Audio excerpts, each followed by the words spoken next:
Now it's my pleasure to introduce an old, long-time associate of this institute and a friend, Professor Subaya Arunachalam. And um, he's an information consultant based in Chennai. He has been associated with Indian academic and scholarly communities for over 3 decades. He's been an editor of the Indian Journal of Technology, Journal of Scientific and Industrial Research, Indian Journal of Chemistry, Proceedings of the Indian Academy of Sciences, and Pramana. He's a science writer, a researcher in chemistry, a teacher of information sciences, a librarian in a national laboratory, and the executive secretary of the Indian Academy of Sciences, and a member of the editorial boards of scientific journals. Dear Professors Sitabra Sinha, Professor Ravindra, Dr. Pandian, and others, I am extremely happy that Math Science has chosen to gratefully remember and celebrate the more than 20 years of service rendered by our friend Dr. Paul Pandian. He joined us in 2002 after serving the faculty and students of a well-known Indian Institute of Management.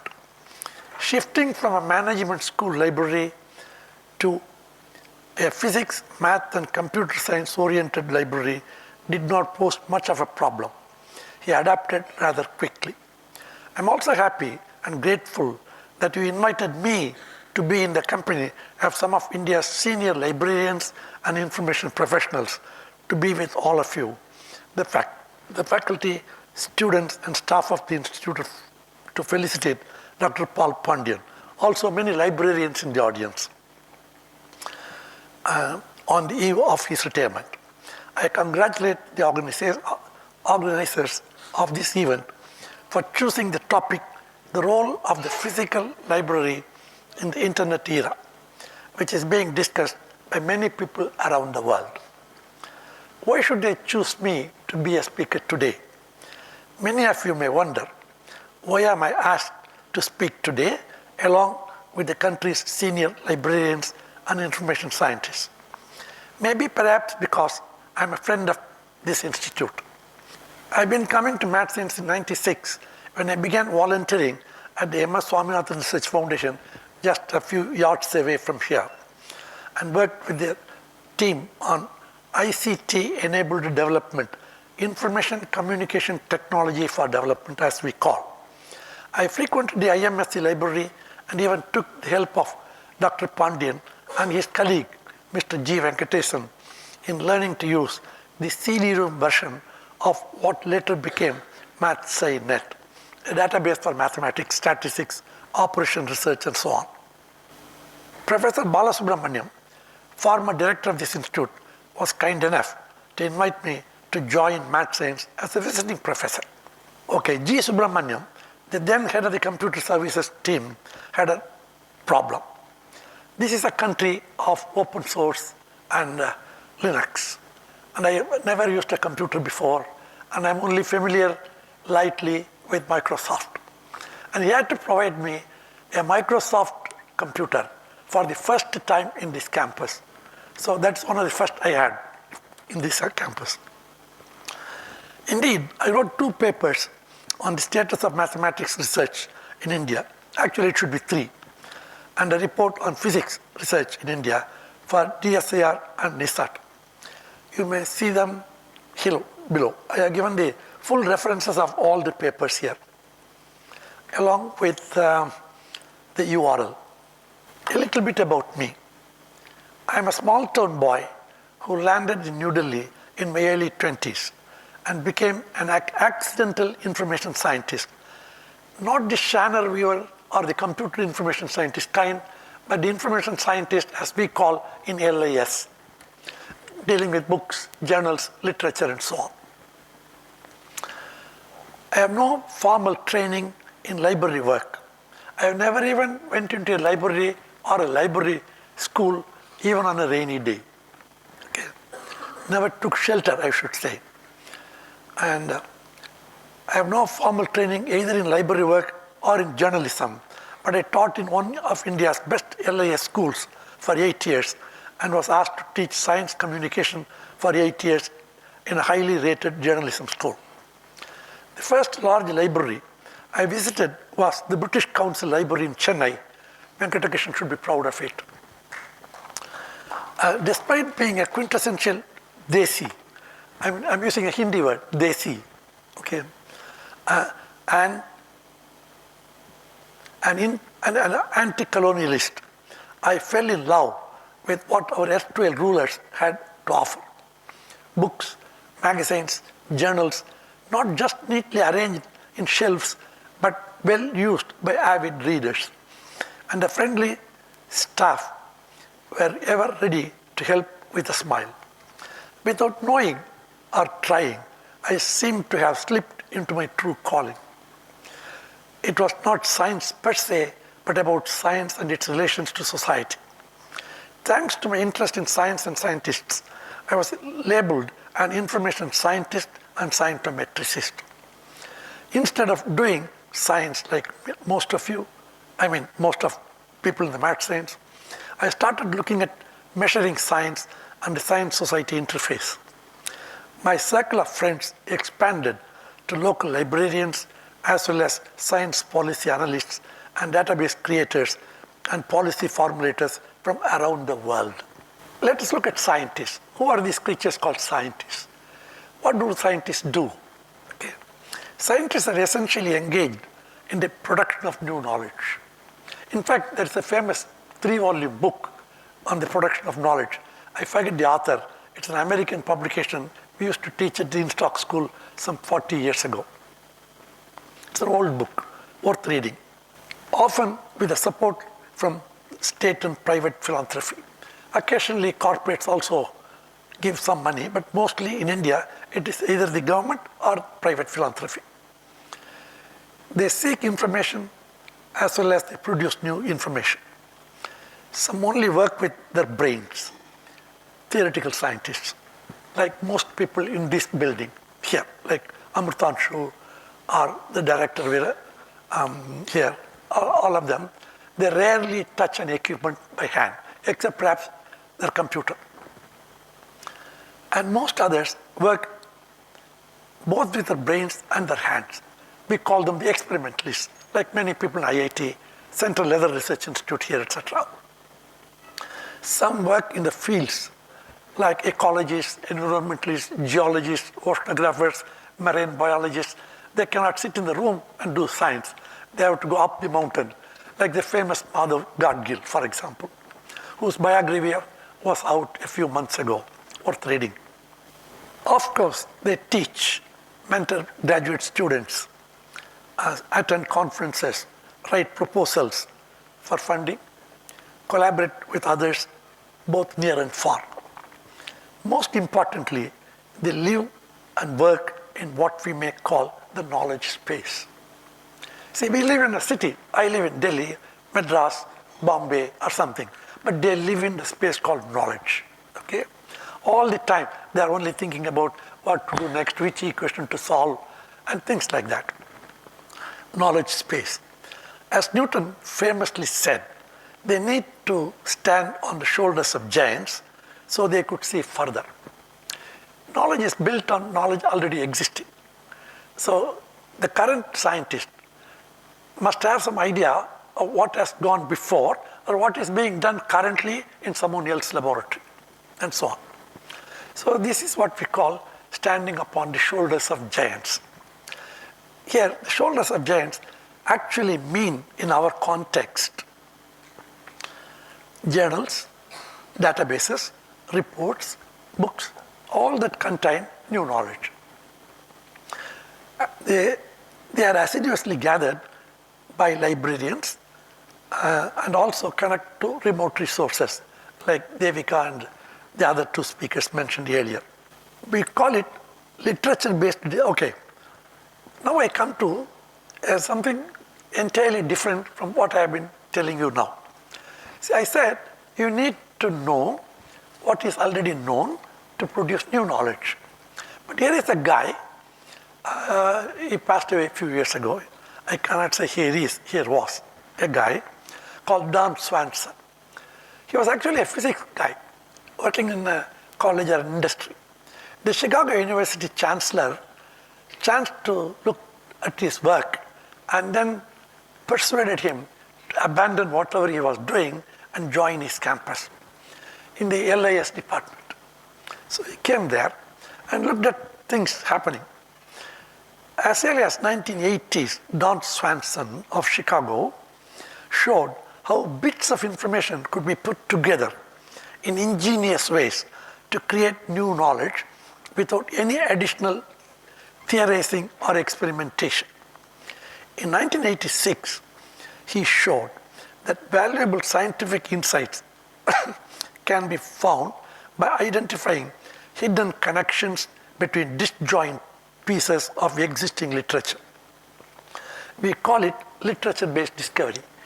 I mean, you can make discovery like the old days rishis and munis of India without doing an experiment or without applying new theories, just by connecting what is already available in the literature.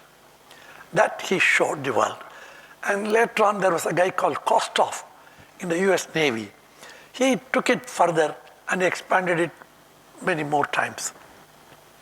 It's a very interesting area for information scientists to work, but hardly anybody in India seems to have touched it yet. Then comes another man, entirely different from Don Swanson, called Grigory Perelman.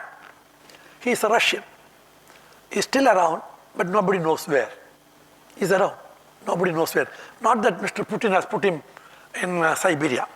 He's very well in Leningrad or Petrograd or some city, but nobody knows. He lives with his mother.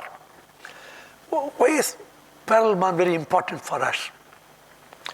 Perelman is a recluse. A recluse is somebody who doesn't talk to even to his neighbors. He keeps to himself all the time.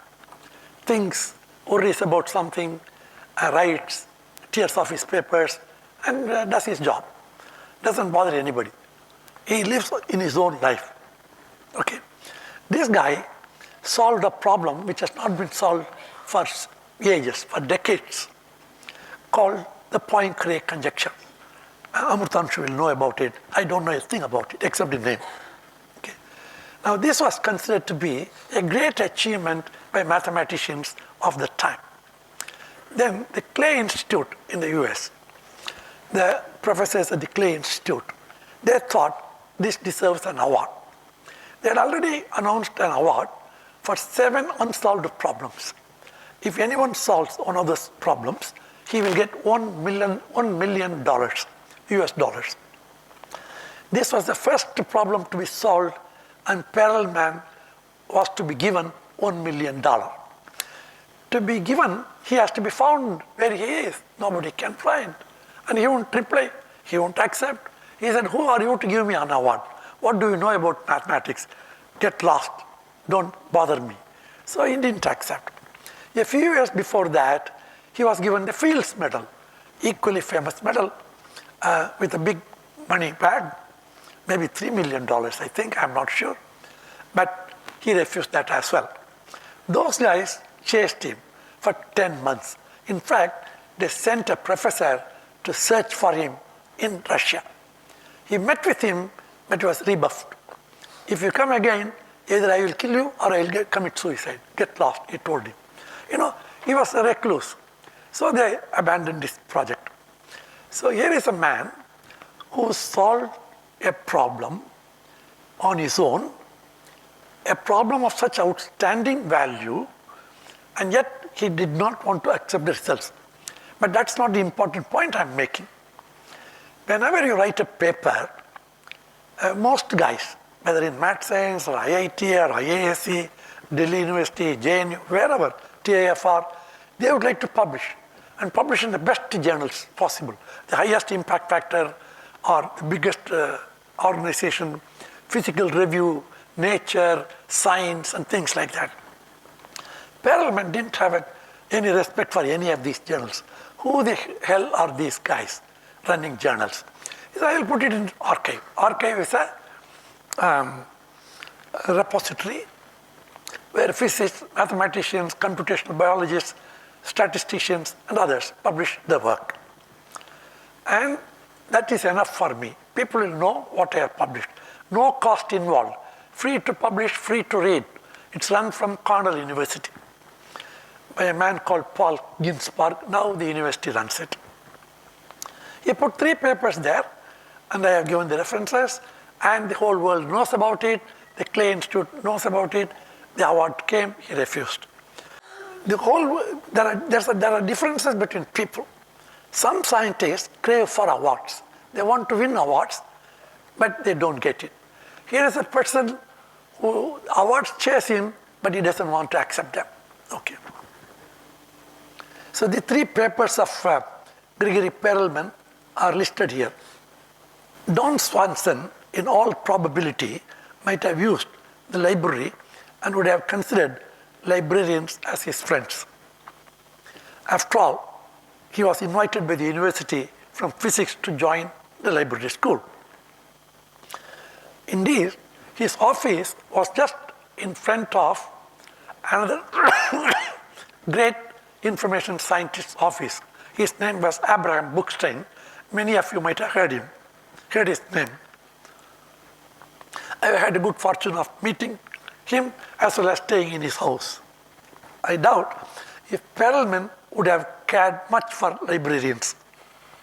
He didn't even care for people who gave him an award. Sorry.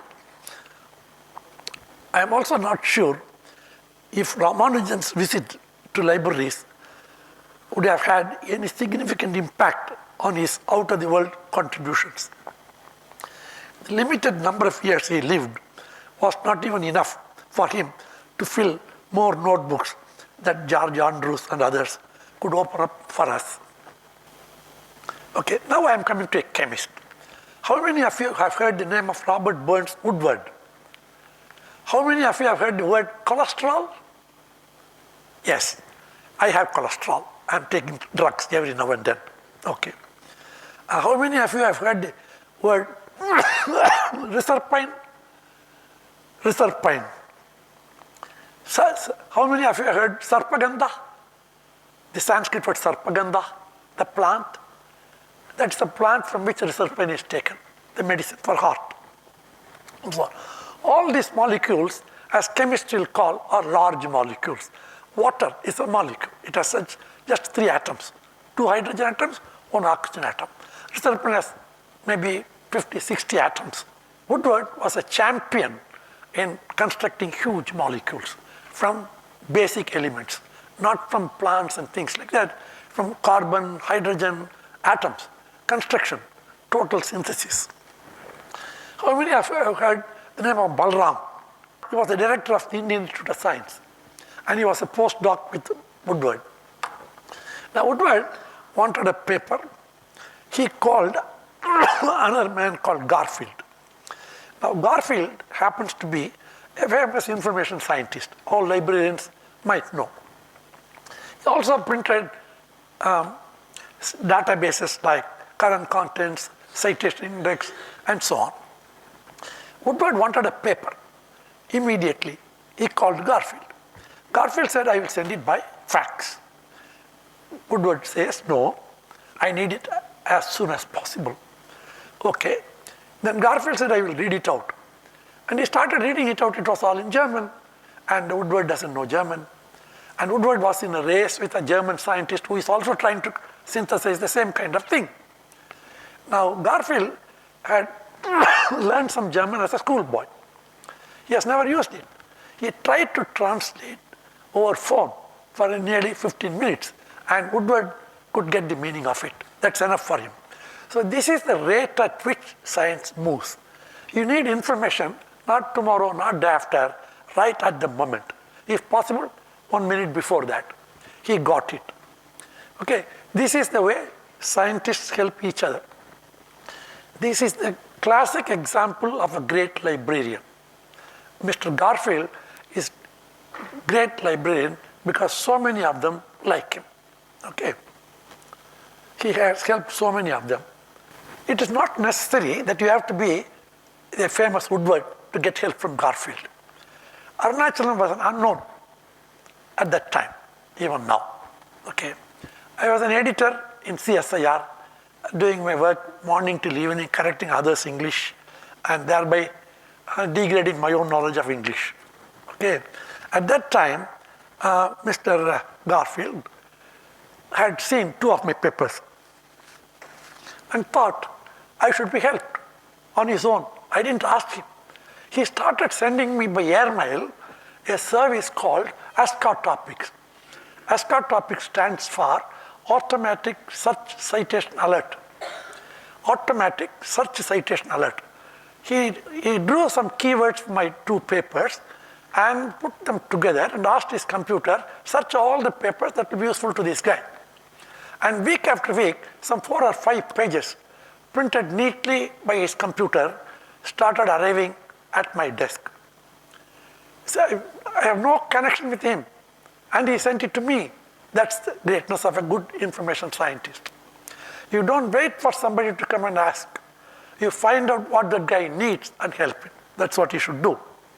So the lesson for us is when it comes to physical libraries and the internet, it's not a question either or. Okay, we have huge libraries. Math Science is a small library. Okay, the IISc library is much larger. I use both. It's much larger. The British Council Library at that time, not now, at that time when I started using in Madras, was a very good library. Later on, I should say, when I used the library, I was an nincompoop. I didn't know anything about good libraries. I come from a small town where there's no good library. And the school teachers used to lend a couple of books to me occasionally. That's it.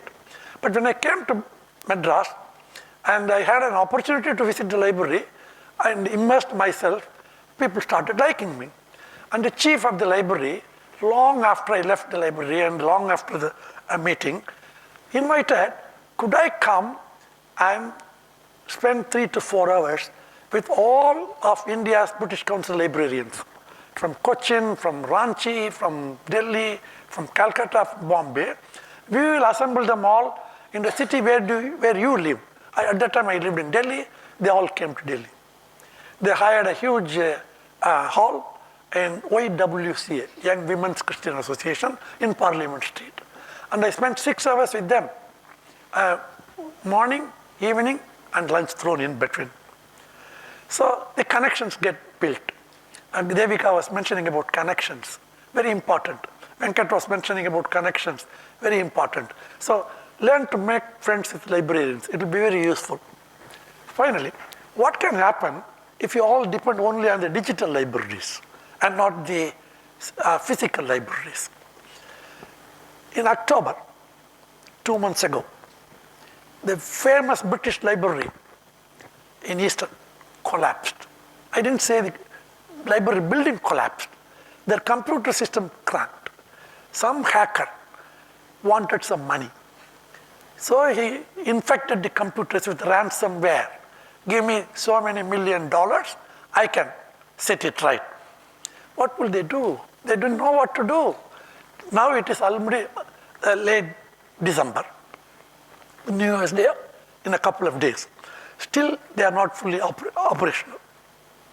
They have some services operational, but not all. And Edith Hall, a scholar, a historian, has written about it. And therefore, if we depend only on digital libraries, we are prone to such attacks and loss. So we should have tremendous amount of backup. We don't have now. So all of you who think of a digital library, please think of backup. Now I should say a few words about the hero of the day, Dr. Paul Pandian. So Paul Pandian is a very short man. You may miss him in a crowd, okay? And he wants to be missed in a crowd. He wants to be. He is a self-effacing man. So it is very difficult to talk to him unless one-on-one. If there are 3 people, he would close his mouth. So you have to go to his room and then one-on-one close the door and then you can talk to him. Very simple fellow. Now I first met him years ago. I don't recall now. He was very courteous. He was very helpful. I was not even a staff at this institute at that time. I gave some books. He said, sir, I will order them. I said, should I get a signature from one of the faculty? No. You are our faculty, sir. No problem. I will. So he got several books for me. They are all in the library right now. Okay. And he lets a lot of people inside his library.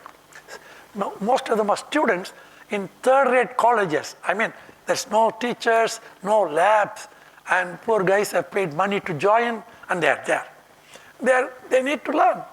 But their parents are spending money on them. So they come here to learn physics, chemistry, maths, whatever. And Paul Pandian allows all of them inside the library. And they use journals which they are subscribing from Elsevier or Springer or Taylor and Francis or Sage, Wiley, and so on. All of them are, after money, not after knowledge. And they have strict contracts. These journals, especially ones on the computer, can be used only by your own staff and no one else. And I have been told this by many librarians in India. Sorry to say that. Okay.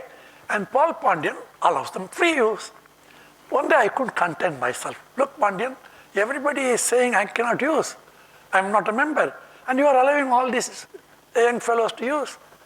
He said, the moment I trust them and send them inside my library, they are my users. Nobody can question me. I am the boss here. They will use that, he said. That is the spirit. We are not trying to create a contract with the publishers. Our contract with our government, with our director, with our institute, with our students. He understands this. For that, I take my hands off to him. Then, that is the philosophy all of you should follow. Librarians here, please follow that philosophy. Okay. Then it's already 7 minutes past 1. I should close. Okay, I'll take just 1 minute. Paul is an old friend. I know him for nearly 15 to 20 years now. And we must have exchanged maybe 1 hour of talk in these 20 years because he's a very taciturn person. He doesn't talk much. I don't think he's like Perelman, but he's a normal man. Okay, he's not a recluse yet. Okay, but he's a quiet person, and he's very helpful to anybody. So, in fact, this audience, we should have invited all those students who benefited from this library. There was a guy who passed away recently. He worked in Kalpakkam and he taught physics to students who failed a couple of times or 3 times before, who had no hope in life. But they wanted to retake the exam. So from Loyola College, from Christian College, from nameless colleges, teacherless colleges, they came. And he hired a room in Anna University. Hired in the sense, talk to a fellow physicist, a friend, please give the key and get the permission to open your room on a Sunday. So every Sunday, the gentleman traveled from Kalpakkam or Pondicherry. Later on, he shifted to Pondicherry. He came by his car or scooter by 9 sharp. And the students arrived, he taught them. For 25 plus years, not a single Sunday missed, even during COVID. He did that, okay?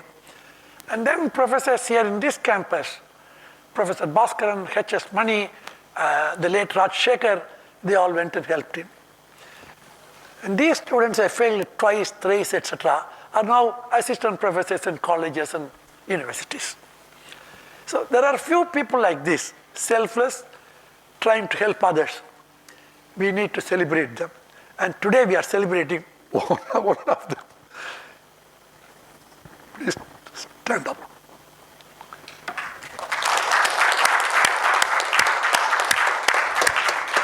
And thank you for giving us this opportunity to jointly celebrate with you the great services rendered by my friend. Thank you. Thank you for this really touching tribute to Dr. Pandian, and also a very interesting talk. Yeah, we can take some questions. Okay, so we have a question from S. Krishnaswamy, and he says, surprised to see that no one is talking about libraries designed for access and use by autistic persons and persons with disabilities, blind, deaf, dumb, motor functions. Why? Oh, yes. Great question. Okay. I do work with an organization where we deal only with disabled children, mentally disabled children. Okay. So this is called Vijay Human Services. It is in Chennai. And we have about 50 children and about 10 teachers and staff. And most of you cannot stand 10 minutes there. 10 minutes. Many of you will run out in 2 minutes. Because they can urinate, they can shit, they can bite, they can hit you, they can slap you, they can do anything they like, the children. Okay? And these teachers and staff stay with them morning till evening, feed them, teach them skills. Okay, I work with them. So actually, I part a large part of my pension to them every month. So in libraries now, slowly, this culture is coming. For example, in the Institute of Science, where I now occasionally visit, we have a ramp for people coming in wheelchairs. Okay, people who have lost their lower limbs, they come in wheelchairs, and we have a ramp for them. And we should have these services more and more in India. And it's a very great suggestion. Who is the gentleman or lady who gave the suggestion? No, Professor S. Krishnaswamy from Madurai, Kamraj. Okay, I know. He is also doing something in this. He is also working with NGOs for normal children in education and so on. Most of his education takes place under the tree, in the shade, in villages.